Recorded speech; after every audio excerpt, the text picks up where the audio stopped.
This chapter begins on the outskirts of the southern Swiss town of Mendrisio. On this crisp spring morning, Eisen and Colette were having a friendly sparring match in the clearing near their campsite. Given how the year had been going so far, Eisen thought it would finally be a good idea to teach Colette how to wield her Caresite war axe and learn a form of self-defense that didn't involve causing people to explode. Glowing battle axe versus metal stick seems a little unevenly matched, doesn't it? Aye, 'cause I'm making it easier for you.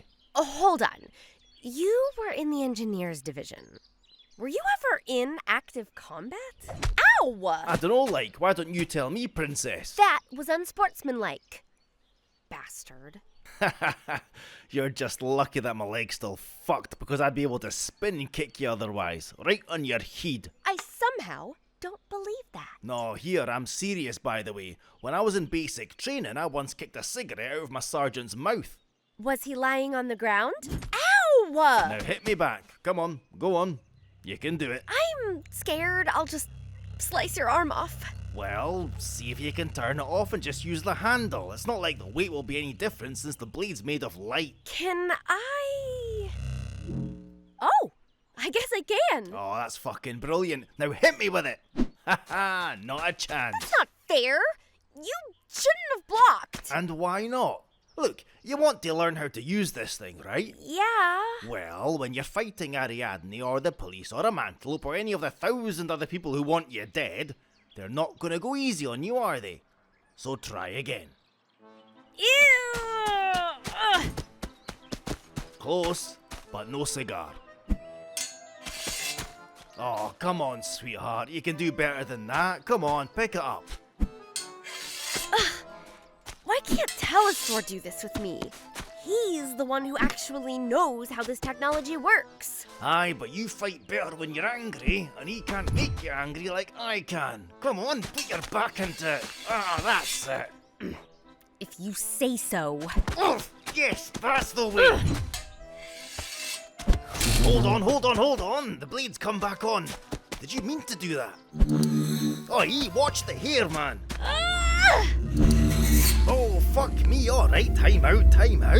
Jeez, putting yourself away from me at least.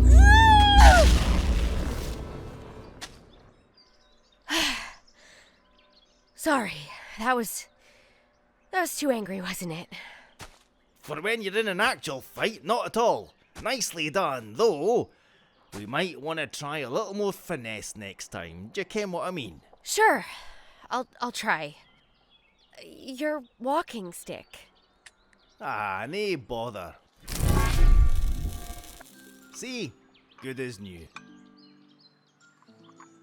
Telesy, did you see that? She almost fucking killed me. I've never been more proud in my life. It was incredible. Ooh, very impressive. Colette, if you're going to dismember Eisen, leave the hands and face alone, would you? I'm quite partial to those. What's for breakfast? I've got eggs in purgatory waiting inside, and for now, coffee. Milk and 2 sugars for you, and black with 4 sugars for you. Ah, just what the doctor ordered. Oh, I'm starving. I see straws on the table. What are we drawing for this time? For who has to open the shop today? It's Saturday, right? Market day. Shall we just rip off the bandage now? Fine. Ladies first. Aww. Loser. You did that on purpose. Oh, for fuck, how? They're not even metal. You did something. You must have.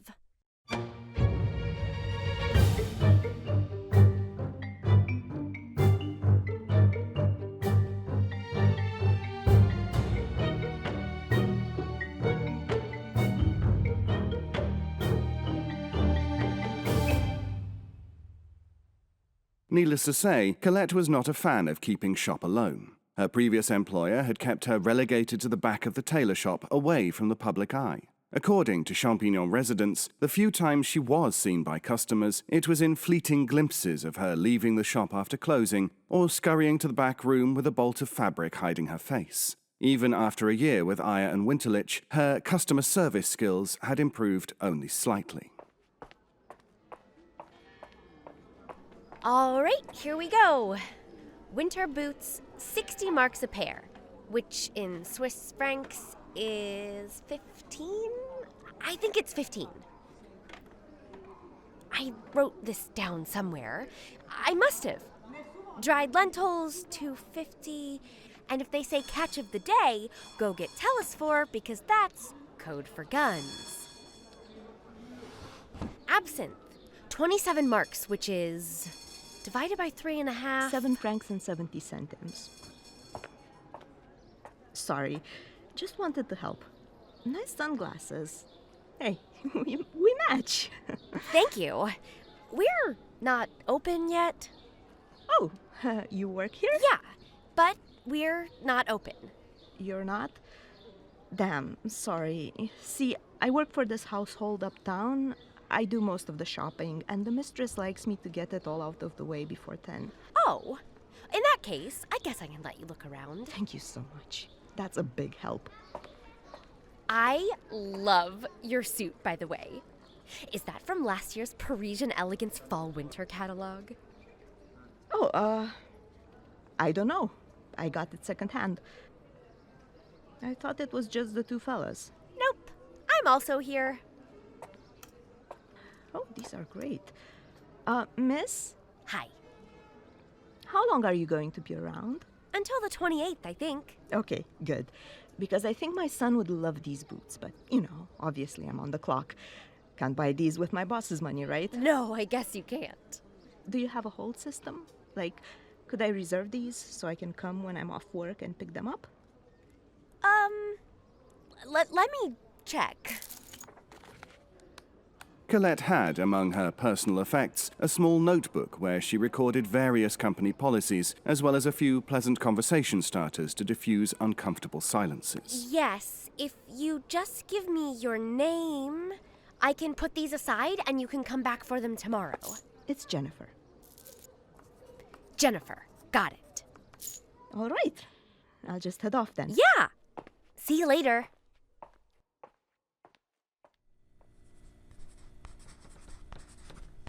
I'm finally upgrading my leg brace. Here, look at this model I just drew.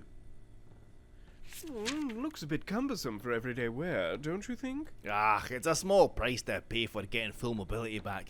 And it wouldn't be for every day, just for running and jumping and long walks and that. I mean, I thought it was close to full recovery, but man, after sparring with Colette earlier, I am really feeling that bullet wound. Be very careful testing it. After all this time, it'd be a cruel irony if you just ended up tearing the muscle again. Hey, come on, don't lie. You'd love it if I did that. You're gonna miss it when it's all healed up and I don't need a thigh massage before bed every night. I do like it when you're at my mercy. Pervert. One of you take over. I need a nap. Oh, come on, we've not even been set up for 20 minutes. How many customers have we even had? 1. And you need a nap already? You're the one who woke me up at 5:30 for combat training. Honestly, mark my words, you wouldn't have lasted a day in the army. Oh, fine. Go get some rest. I'll man the battle stations. Thanks. What are you carrying those boots for? The customer reserved them. Oh? Give them to me. I'll put them away for you. Thanks.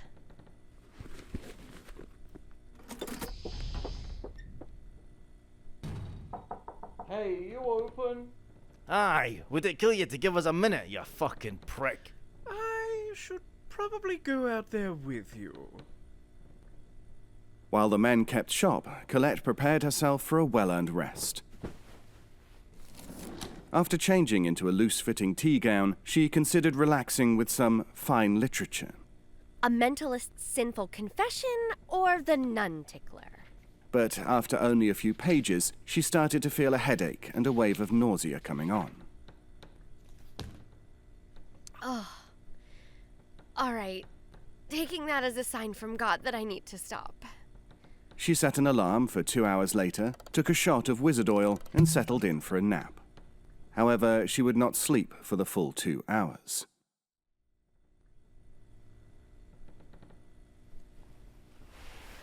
Ugh, my mouth is so dry. Great. I forgot to fill the pitcher. As Colette headed out to go to a part of the van that had running water, she spotted something unexpected. A figure in a dark blue overcoat opening and closing the drawers of the letter-writing desk in the cargo bay. This figure was moving with the utmost care, making almost no noise. Curiously, it was far too tall to be Eisen, and far too thin to be Telesphore.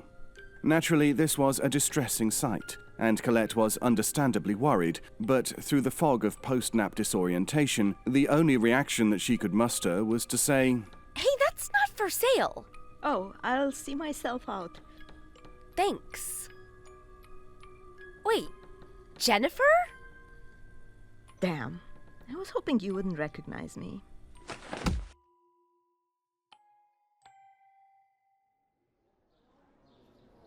Are you sure this is an original Queen Anne punch bowl? Looks like you pulled it out of the trash. Aye, well, it's 200 years old. It's not going to look brand new, is it? Exactly. You know, the English Royal Trust is begging for this back. Honestly, I thought 150 francs was a lowball. What in the world? Could you very kindly excuse us for a moment?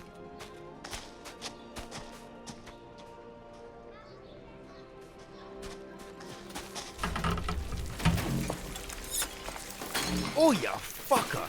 What Eisen and Telesphore had walked in on was a scene of absolute chaos. The van's cargo bay was in the process of being destroyed, as the customer from earlier, previously identified as Jennifer, was attempting to attack Colette with a sleek engraved switchblade made from Caresite night glass. Among the detritus on the floor surrounding the two women was the broken pieces of Colette's pitcher, stained with the same deep purple as the blood coming from a cut on Jennifer's forehead. Oh, I knew you were dressed too nice to be a housekeeper. One early morning of training doesn't make you an expert on Caresite weapons, you know. Even if you do have a skull full of power crystal. Drop her. Hello, Fox. Marvanas marglates. Skothen vir si vera memor die. Oi, dinna try anything cute. There's enough broken glass in here for me to slice you in half. The stranger relented, let go of Colette, All right. You've convinced me. then rolled up the sleeves of her coat, revealing a pair of copper bracelets adorned with glowing green engravings. Ah, shite. I'd shield your eyes if I were you. Why? If we all look away Oh, from her. please, just do as I tell you for once. My eyes! Oh, that was the last thing my head needed today. Firework bracers. I haven't seen those since the war. I'm pretty sure they were outlawed back in the 90s now that I'm thinking about it. Everyone alive? She's gone, right? Aye, and good fucking riddance, man. Was that the customer who reserved the boots earlier? Yeah, I don't know how she got in. You didn't think it was important to mention that our first customer of the day was Caresation? That didn't seem odd at all. Should it have? In Western Switzerland? Absolutely! There are sod-all good neighbors outside of Valor. Most of us only leave Sorbus to send telegrams. I didn't know she was one. The dark, eye-obscuring glasses and the fact that she was taller than you didn't ring any alarm bells. Telesphore. I was wearing sunglasses earlier today for my headache. And I'm taller than most of the women I know. That is true. But you really got to learn to be more suspicious in this line of work, Colette. I try to be, but it's hard. I'm not naturally suspicious. If someone isn't actively threatening my life from the get-go, I tend to just take them at their word. So who was this woman then? Another one of Holtzman's henchmen here to drag us back home, obviously. Now, let's start getting this place cleaned up and we can head on. Bullshit. She wasn't here for us. She was here for you. Yeah, you were talking to her like you knew each other. In your own language and everything. What's important is that we get out of here as fast as we possibly can. But first, Colette, let me see the boots. Colette handed him the boots, and Telesphore turned them over in his hands. They were a pair of men's galoshes, with rubber soles and a series of dark, shiny buttons going up the side. On close inspection, Telesphore saw that one of the buttons on the left boot reflected the light in a slightly different color than the rest. When he went to examine it further, he found that it came loose in his hand, revealing a small, circular stone made of a shiny, dark blue material. To the untrained eye, it might have resembled sea glass, but Telesphore knew better. Aha! So, that's one mystery solved. Is that some kind of listening device, by the way? Here, let me have a look. This wasn't made by human hands. It won't play well with artifice. This is a sight stone. It's kind of like a camera, but also kind of like a telephone. She could see and hear everything we were doing with this. Which means the inside of the van was in her line of sight. Oh no, it's my fault she got in.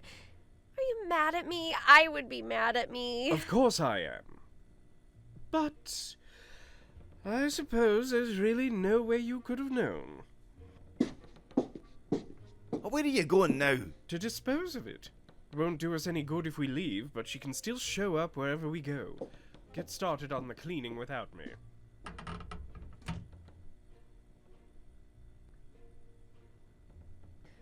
Well, you heard the man, Eisen. Get cleaning. Oh, come on. Where are you off to? Back to sleeping.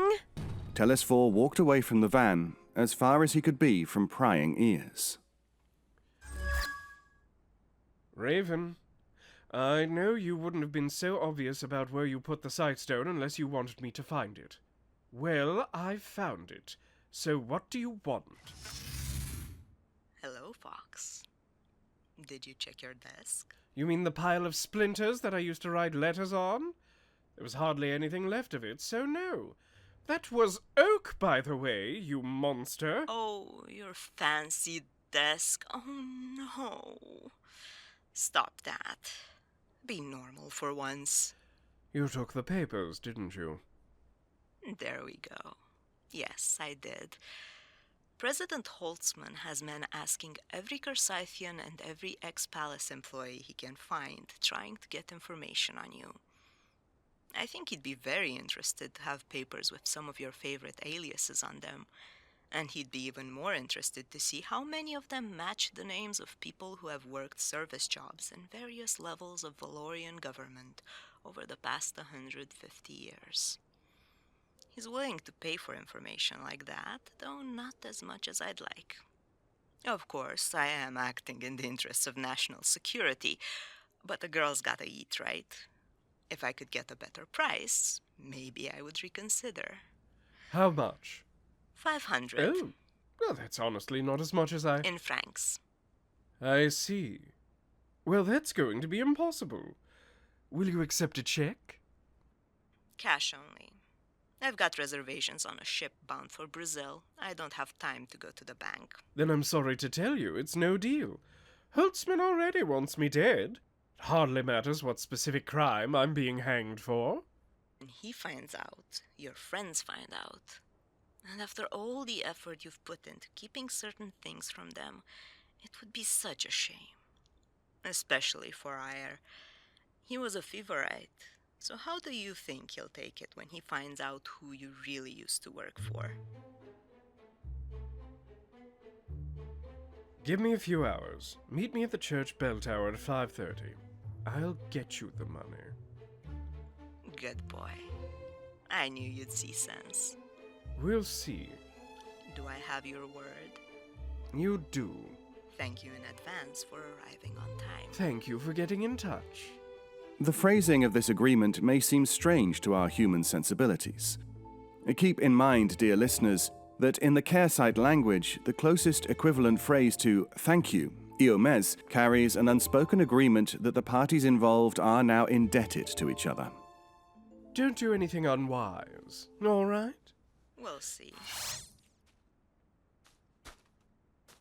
Telesphore, you alright? Oh, that's how it feels. Yes, I'm fine. Well, you don't look it. You look Uncertain? scared. And I mean, understandably so. Was that woman from the Blazing Isles taxation office or something?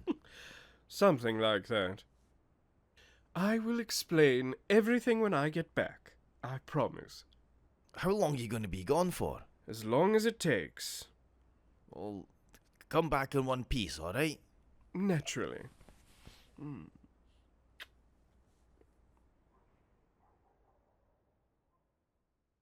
One of the most recognizable sites in the town of Mendrisio is the Church of Saints Cosma and Damiano, located to the east of the town centre. The church was first built sometime in the 13th century, but by 1912 it had been knocked down and rebuilt, complete with a renovated bell tower which served as an easily identifiable landmark. Sitting in the bell tower gave Telesphore a view of the square and the distant peaks of the Lugano Prealps. He scanned the winding streets, and finding nothing of interest, he decided to sit in the corner and clean his revolver. After a few minutes, when the sun had started to dip towards the horizon, he removed the sightstone from his cigar case and switched it on.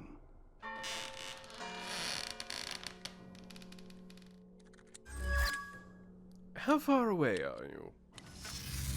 You know I can't tell you that. Just making polite conversation. You know, this whole situation is reminding me a bit of that book Sunset from the Clock Tower. Did you ever read it? I did. It bored me. I never cared much for Schreiber. He uses too many adverbs. Oh, I can't get enough of him. I finished Under the Faithless Moon in a single sitting.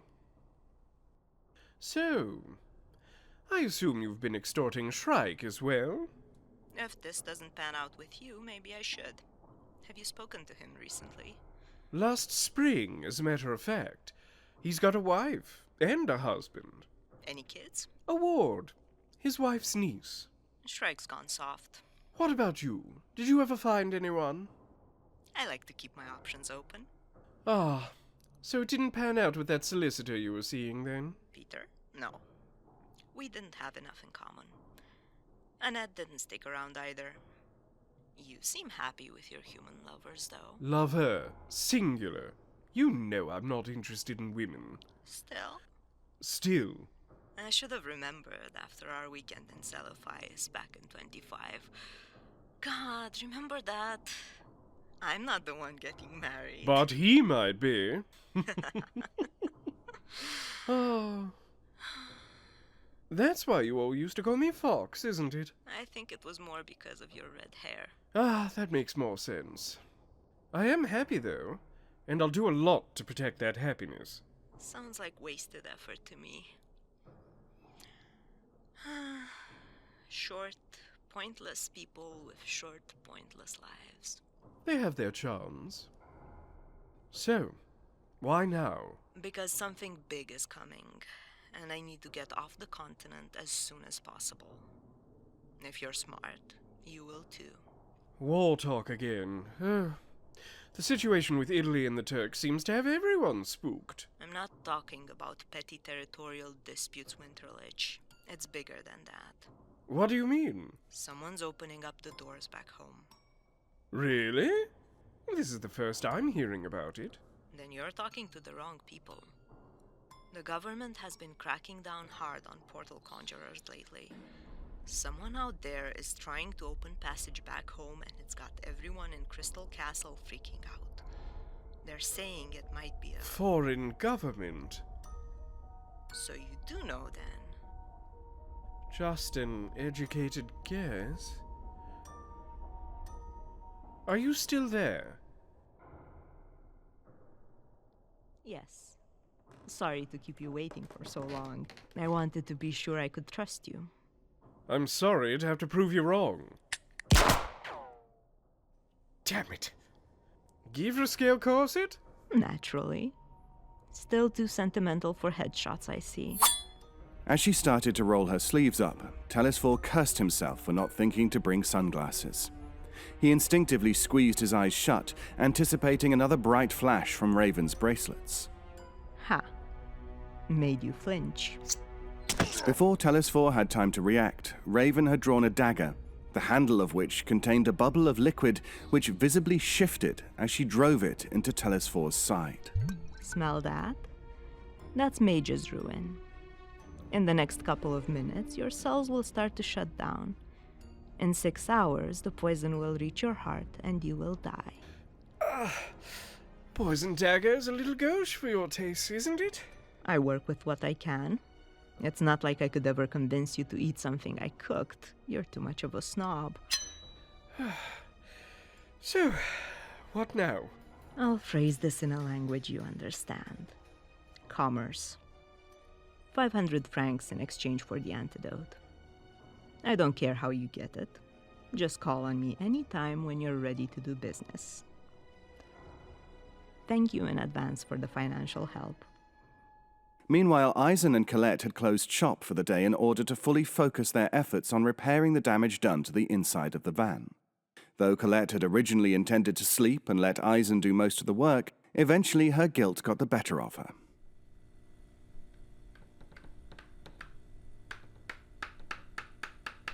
Ow! Stupid nail! Don't you think this job would go quicker if you did this with artifice? It probably would. Chelsea! Oh, thank fuck! Are you alright? I'm fine. Oh, easy, easy, big man. Leave some in the bottle for the rest of us. We can replace the schnapps.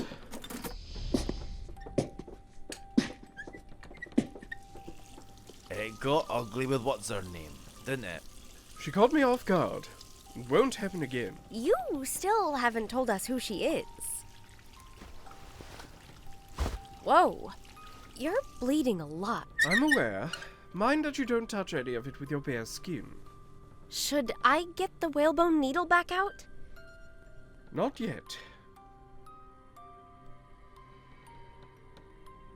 Saga Moonspear, also known as Raven in some circles. She came to Earth in the mid-1700s as an intelligencer working on behalf of Queen Melisande. She is asking me for 500 francs in cash, or else she will refuse to give me the antidote for the poison that was in the knife she stabbed me with. And what exactly did you do to piss her off? I used to work with her. At the castle? As a spy.